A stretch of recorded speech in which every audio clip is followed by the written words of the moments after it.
नमस्कार दोस्तों, आप सभी लोगों का मेरे YouTube चैनल पर हार्दिक स्वागत है। आइए आज हम संतोषी माता के विषय में जानकारी करेंगे।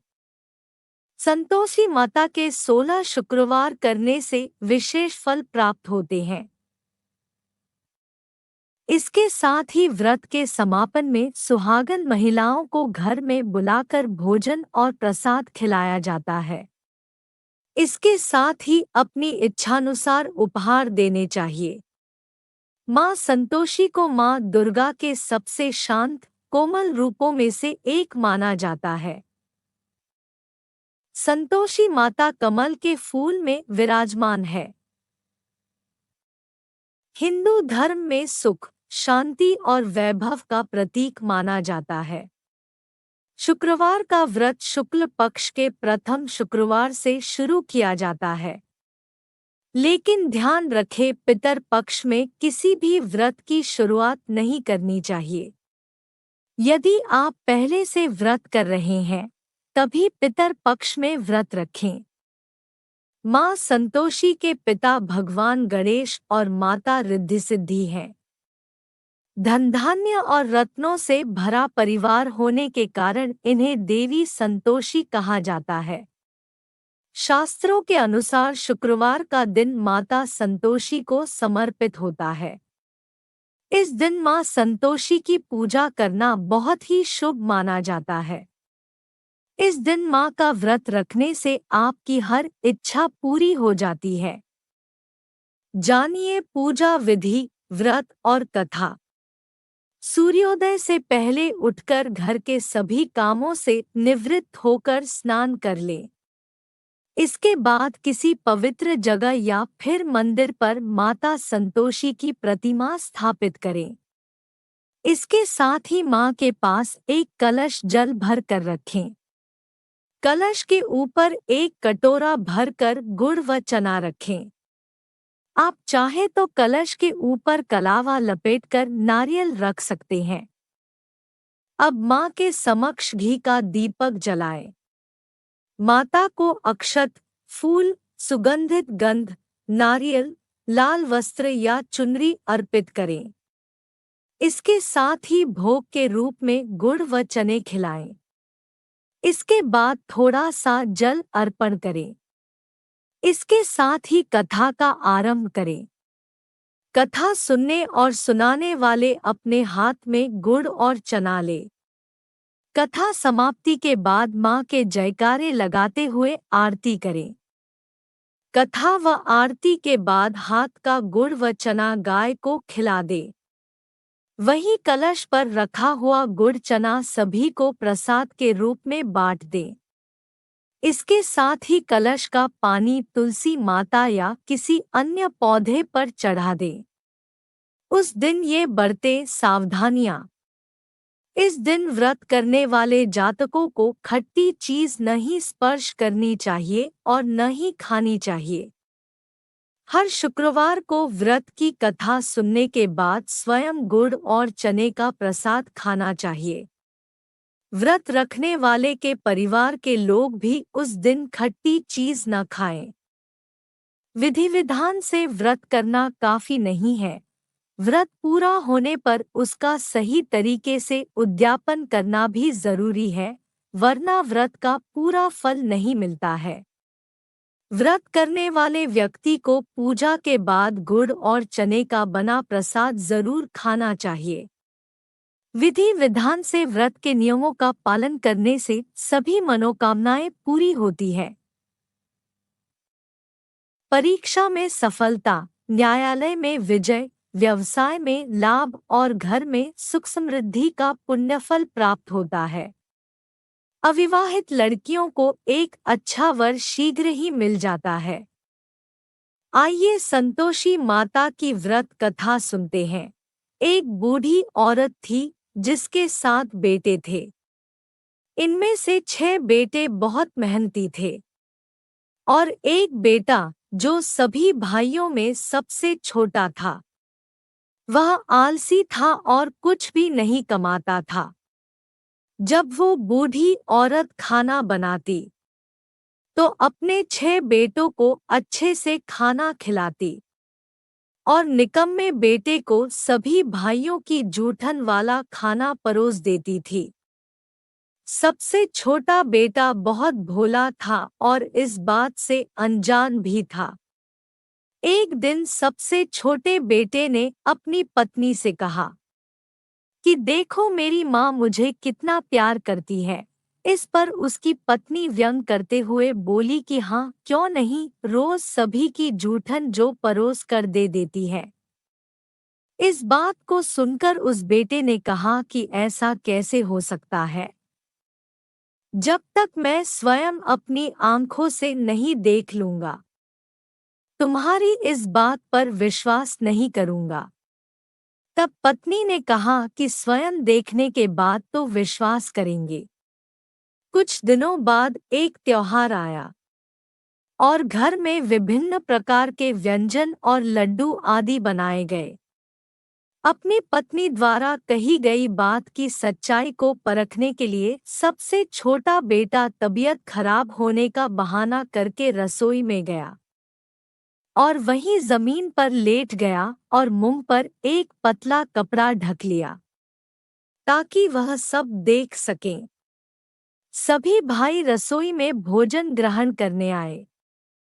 उसकी माँ ने सभी 6 भाइयों को लड्डू और अन्य व्यंजन बहुत ही प्रेम पूर्वक परोसे और जब उन सभी ने भोजन कर लिया और वे चले गए, तब उन 6 भाइयों की थाली में से बचे हुए भोजन को इकट्ठा करके माँ ने सबसे छोटे बेटे की थाली परोसी और लड्डू का जो भाग बचा था उन्हें मिलाकर एक लड्डू बनाकर छोटे बेटे की थाली में रख दिया। छोटा बेटा इस पूरे क्रियाकलाप पर नजर रखे हुए था।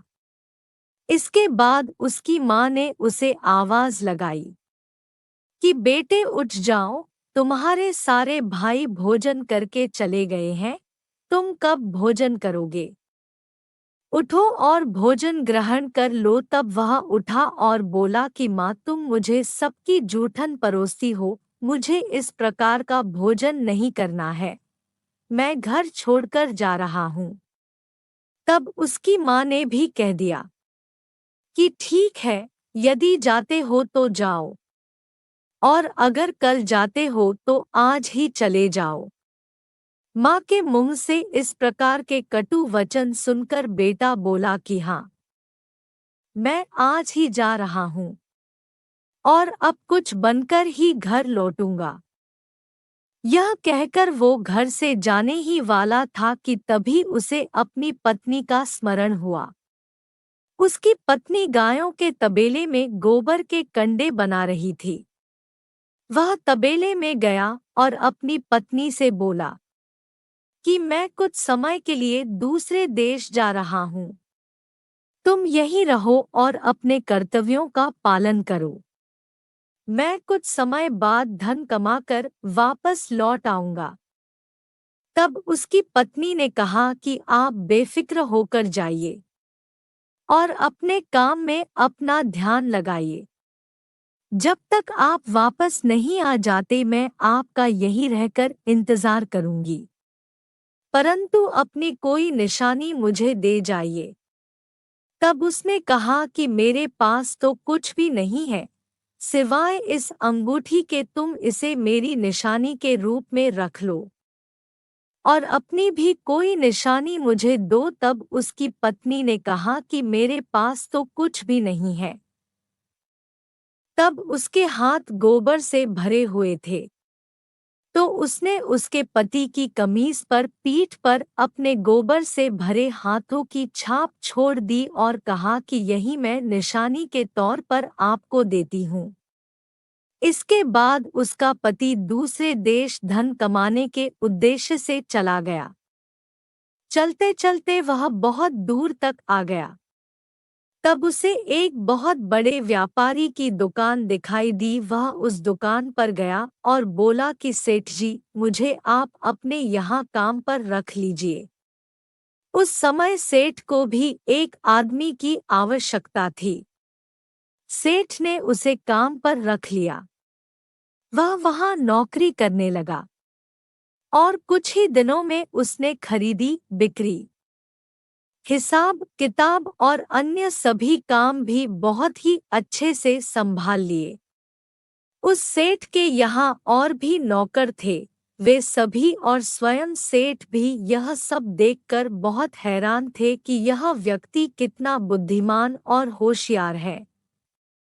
उसके काम को देखकर 3 महीनों में ही सेठ ने उसे अपने व्यापार में बराबरी का साझेदार बना लिया और अगले 12 वर्षों में वह बहुत ही प्रसिद्ध व्यापारी बन गया। और अब सेठ ने पूरे कारोबार की बागडोर उसके हाथ में दे दी और खुद दूसरे देश चला गया। उसकी पत्नी के साथ उसके सास और ससुर बहुत बुरा बर्ताव करने लगे। घर के सभी कामों का बोझ उसकी पत्नी पर डाल दिया और इसके साथ ही उसे जंगल में लकड़ियां लेने भी भेजते थे। इसके अलावा उसके लिए जो रोटी बनती थी वह अनाज की नहीं बल्कि भूसे की होती थी और पीने का पानी उसे टूटे हुए नारियल के कवच में दिया जाता था। उसके दिन इतनी कठिनाइयों में बीत रहे थे। एक दिन जब वह लकड़ियां चुनकर जंगल से अपने घर की ओर लौट रही थी तो उसने कुछ औरतों को संतोषी माता का व्रत करते हुए देखा। वह वहां खड़ी हो गई और माता की कथा सुनने लगी।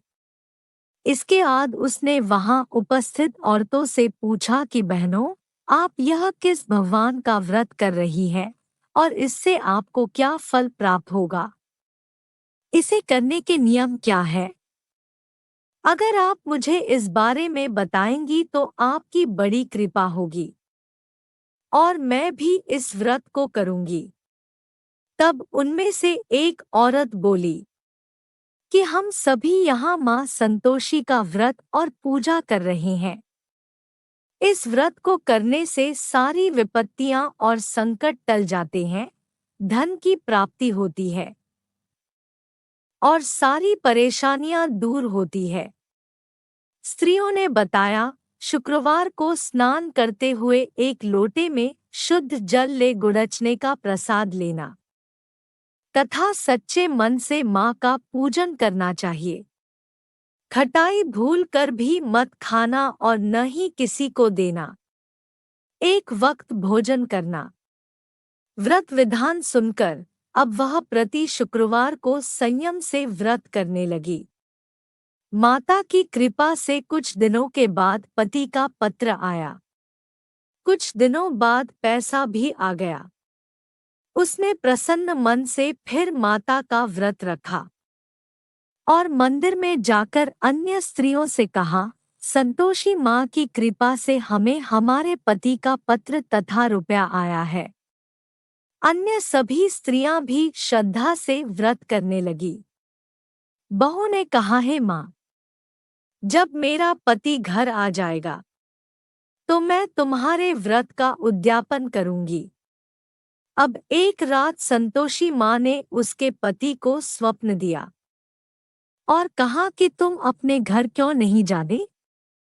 तो वह कहने लगा, सेठ का सारा सामान अभी बिका नहीं, रुपया भी अभी नहीं आया है। उसने सेठ को स्वप्न की सारी बात कही तथा घर जाने की इजाजत मांगी, लेकिन सेठ ने मना कर दिया। माँ की कृपा से कई व्यापारी आए, सोना चांदी तथा अन्य सामान खरीद कर ले गए। कर्जदार भी धन लौटा गए। तब साहूकार ने उसे घर जाने की इजाजत दे दी। घर आकर पुत्र ने अपनी माँ व पत्नी को बहुत सारे रुपए दिए। पत्नी ने कहा कि मुझे संतोषी माता के व्रत का उद्यापन करना है। उसने सभी को न्योता देकर उद्यापन की सारी तैयारियां की। पड़ोस की एक स्त्री उसे सुखी देख ईर्ष्या करने लगी थी। उसने अपने बच्चों को सिखाया कि तुम भोजन के समय खटाई जरूर मांगना। उद्यापन के समय खाना खाते खाते बच्चे खटाई मांगने लगे तो बहू ने पैसा देकर उन्हें बहलाया। बच्चे दुकान से उन पैसों की इमली खटाई खरीदकर खाने लगे। ऐसा होने पर बहू पर संतोषी माता क्रोधित हुई। नगर के राजा के दूत उसके पति को पकड़कर ले जाने लगे। बहू की स्थिति पुनः वैसी ही हो गई। तब उसने माता के मंदिर में जाकर पूछा कि माँ, मेरे साथ ऐसा क्यों हो रहा है? तब माँ ने कहा कि उद्यापन में बच्चों ने पैसों की इमली खटाई खाई है, जिसका परिणाम तुम्हें भुगतना पड़ रहा है। फिर बहू ने पुनः व्रत के उद्यापन का संकल्प किया। सभी मनोकामनाओं की होती है पूर्ति। संकल्प के बाद वह मंदिर से निकली तो राह में पति आता दिखाई दिया। पति बोला कि जो इतना धन कमाया था राजा के पास, उसका कर चुकाने गया था। तब वह बोली कि अब चलो घर चलते हैं। फिर अगले शुक्रवार को उसने विधिवत व्रत का उद्यापन किया। इससे संतोषी माँ प्रसन्न हुई। 9 माह बाद दंपत्ति को सुंदर पुत्र की प्राप्ति हुई। अब सास, बहू तथा बेटा माँ की कृपा से आनंद से रहने लगे। संतोषी माता की अनुकंपा से व्रत करने वाले सभी स्त्री पुरुषों की सभी मनोकामनाएं पूरी होती है। हाँ, संतोषी माँ के व्रत में एक बात का ध्यान रखना चाहिए कि खट्टी चीजों से परहेज करना चाहिए। संतोषी माता के व्रत का उद्यापन कैसे करें? माँ संतोषी का 16 शुक्रवार का व्रत करने के बाद अंतिम शुक्रवार को व्रत का उद्यापन करना चाहिए। इसके लिए संतोषी माता की पूजा कर महिलाओं को भोजन के लिए आमंत्रित करें। 2.5 सेर आटे का खाजा, 2.5 सेर चावल की खीर तथा 2.5 सेर चने के साग का भोजन पकाना चाहिए। यह भोजन महिलाओं को बहुत ही श्रद्धा व प्यार से कराएं। इसके साथ ही केले का प्रसाद दें। भोजन के बाद अपनी यथाशक्ति दक्षिणा दें। इस प्रकार विधि विधान से पूजन करने से माता प्रसन्न होकर अपने भक्तों के दुख दारिद्रता दूर करती है। इसके साथ ही हर मनोकामना पूर्ण करती है। अगर आपको यह जानकारी अच्छी लगी तो मेरे वीडियो को लाइक करें और साथ ही मेरे चैनल को सब्सक्राइब करना ना भूलें। धन्यवाद।